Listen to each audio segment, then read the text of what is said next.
वय वर्ष 21, हातात बॅट आणि नजरेत स्वप्न. भारतासाठी नुसतं खेळायचंच नाही तर वर्ल्ड कप जिंकून भारताची शान वाढवायची. शिवाय हरियाणाच्या छोट्याशा शहरातून आलेली जिनं मुली क्रिकेट खेळत नाहीत या मर्यादा अक्षरशः फोडून टाकल्या. मुलांसारखं आयुष्य जगून जिनं सिद्ध केलं की स्वप्न मोठी असतील तर वय अडथळा आणत नाही. एवढंच नाही तर ऐनवेळी रितिका पॉलच्या जागी रिप्लेसमेंट म्हणून शेवटच्या 2 मॅचमध्ये एका कॉलवर बोलावून घेतलेली ही मुलगी क्रिकेटच्या मैदानावर एवढी आक्रमक ठरली की फक्त बॅटिंगनंच नाही तर ऐनवेळी बॉलिंगनं सुद्धा तिनं कमाल केली. शेफाली वर्मा, जिनं सध्या संपूर्ण भारताच्या मानाअभिमानानं उंचावल्या आहेत, तिच्या संघर्षाची ही सगळी गोष्ट. नमस्कार, मी कुणाल पाटील आणि तुम्ही पाहताय नेमका मुद्दा काय. मंडळी, 2025च्या ICC विमेन्स क्रिकेट वर्ल्ड कपचा अंतिम सामना 2 नोव्हेंबरला म्हणजेच काल नवी मुंबईच्या DY पाटील स्टेडियमवर पार पडला. 30 ऑक्टोबर रोजी असणारी ही मॅच पावसामुळे 2 नोव्हेंबरला आयोजित करण्यात आली होती. दक्षिण आफ्रिकेनं टॉस जिंकला आणि भारताला बॉलिंगसाठी आमंत्रित करण्यात आलं आणि हा सामना सुरू झाला त्यावेळी भारतीय संघानं 50 ओव्हर्समध्ये 7 विकेट्स गमावून 298 रन्स केल्या. या मॅचमध्ये कर्णधार हरमनप्रीत, स्मृती, जेमिमा, रेणुका, प्रतिका, क्रांती, दीप्ती, श्रीचरण अशा सगळ्यांनीच अगदी सगळी शक्ती पणाला लावली आणि तब्बल 299 रनांचा डोंगर दक्षिण आफ्रिकेसमोर उभा केला.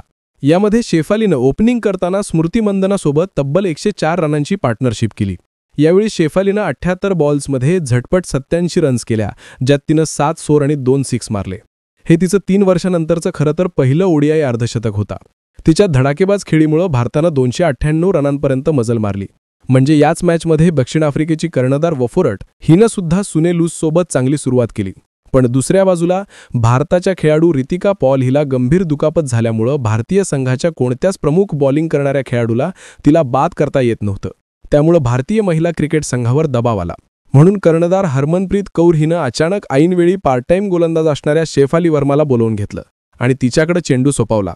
याच संधीचं सोनं करत शेफालीनं तिच्या पहिल्याच ओव्हरमध्ये लुसीला स्वतःच्याच बॉलिंगवर कॅचआउट केलं. त्यानंतर आपल्या पुढच्याच ओव्हरमध्ये शेफालीनं नव्यानेच आलेल्या मारिजा काफ हिलाही अवघ्या 4 रनांवर आऊट केलं. त्यामुळे दक्षिण आफ्रिकेच्या बाजूनं झुकलेला हा सामना शेफालीनं पूर्णपणे आपल्या बाजूनं झुकावला. कारण ऐन मोक्याच्या क्षणी अत्यंत महत्त्वाच्या 2 विकेट्स घेऊन शेफालीनं भारतीय संघाला एक आस निर्माण करून दिली. लागोपाठ 2 विकेट्स गेल्यानं दक्षिण आफ्रिकेचा संघ हा दबावात आला आणि त्यानंतर मग पुढे सामन्यात त्यांना पुनरागमन करताच आलं नाही. भारतानं थेट विश्वचषकाला घोसणी घातली. शेफालीची ऑलराऊंडर कामगिरी ऐतिहासिक ठरली, कारण ती ODI वर्ल्ड कपमध्ये अर्धशतक झळकावून 2 विकेट्स घेणारी पहिली क्रिकेटर ठरली. पण मंडळी, तुम्हाला माहिती आहे का, 30 सप्टेंबर ते 2 नोव्हेंबर आयोजित करण्यात आलेल्या या क्रिकेट वर्ल्ड कपमध्ये भारतीय संघात ही आक्रमक सलामीवीर शेफाली वर्मा याचं नाव नव्हतंच. निवड समितीनं त्यावेळी शेफाली वर्माच्या ऐवजी प्रतिका रावलला संधी दिली होती. प्रतिकानंही तिची निवड सार्थ ठरवत स्पर्धेत चांगली कामगिरी केली. खरं तर ऑक्टोबर 2024 नंतर एकही आंतरराष्ट्रीय वनडे सामना न केल्यामुळे शेफालीच्या निवडीत अडथळा आला होता. त्यामुळे निवड समितीनं शेफालीला पर्यायी सलामीवीर म्हणून स्थान दिलं नव्हतं. पण शेफालीच्या नशिबात काहीतरी वेगळं लिहिलेलं होतं असं म्हणायला हरकत नाही. कारण रावल जखमी झाल्यानं सेमीफायनलसाठी निवड समितीनं तिला अक्षरशः फोन करून बोलावून घेतलं. सेमीफायनलमध्ये तिला फारशी चांगली कामगिरी करता आली नाही, पण फायनलमध्ये मात्र भगवान ने मुझे कुछ ना कुछ अच्छा करने के लिए भेजा है हे वाक्य अगदी तंतोतंत खरं ठरवलं. अवघ्या 21 वर्षांच्या शेफालीसाठी नशिबामुळे मिळालेली संधी तिच्या करिअरचा टर्निंग पॉइंट ठरली. पण मंडळी, शेफाली वर्माचा हा प्रवास काही सोपा नव्हता. शेफालीचे वडील संजीव हे रोहतकमध्ये दागिने तयार करण्याचं काम करतात. अगदी लहानपणापासून त्यांनी शेफालीला क्रिकेटमध्ये करिअर करण्यासाठी पाठिंबा दिला. त्यावेळी एका लोकल क्लबमध्ये मुलींना क्रिकेटचं प्रशिक्षण द्यायला नकार दिला जात होता. त्यामुळे वयाच्या 6व्या वर्षी शेफालीच्या वडिलांनी मुलासारखी दिसावी म्हणून तिचे केस कापले होते. त्यानंतर तिला मुलांच्या स्पर्धांमध्ये खेळवायला सुरुवात केली. त्यावेळी ती मुलगी हे कोणाच्याही लक्षात येत नव्हतं. शेफालीचा भाऊही क्रिकेट खेळायचा. स्थानिक क्रिकेट टीममध्ये तो असायचा. एकदा ऐन सामन्याच्या वेळी भाऊ आजारी पडल्यानंतर शेफाली तिच्या जागी खेळायला लिहिली होती असं तिचे वडील आठवणीनं सांगतात. त्यात एकदा तर रोहतकमधल्या मैदानात सचिन तेंडुलकर शेवटचा रणजी सामना खेळत होता तेव्हा संजीव तिला सामना पाहण्यासाठी घेऊन आले होते. त्यावेळी सचिनला खेळताना पाहून 9 वर्षांच्या शेफालीनं क्रिकेटमध्येच करिअर करायचं हे मनाशीच ठरवलं आणि त्यानंतर तिनं मागे वळून पाहिलंच नाही. पुढे जाऊन शेफालीनं वेस्ट इंडिज विरुद्धच्या T20 सामन्यामध्ये सचिनचा विक्रम मोडला. शेफालीनं त्यावेळी 49 बॉल्समध्ये 73 रन्स केल्या होत्या. तेव्हा तिचं वय फक्त 15 वर्ष 289 दिवस इतकं होतं. त्यामुळे तेव्हा भारताकडून अर्धशतक नोंदवणारी सर्वात कमी वयाची खेळाडू ती ठरली होती.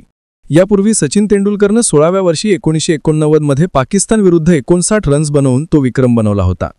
शेफाली ही सुरुवातीपासूनच अटॅकिंग बॅटिंगसाठी ओळखली जाते. त्यामुळे तिचे चाहते तिला महिला क्रिकेट संघाची लेडी सेहवाग असा सुद्धा म्हणतात.